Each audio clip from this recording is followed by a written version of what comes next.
আমি শহীদুজ্জামান সেলিম, অভিনয় শিল্পী।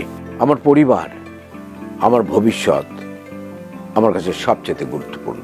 আর সেই ভবিষ্যৎ আমি সুরক্ষিত করেছি সল্টবের মাধ্যমে।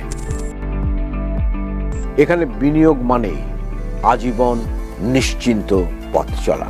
আপনার পথ চলাও হোক এরকমই সুরক্ষিত। সল্টবেতে বিনিয়োগ মানেই ভবিষ্যতের নিরাপদ ও লাক্সারি আশ্রয়। আমি আছি সল্টবের সাথে, আপনি আছেন তো?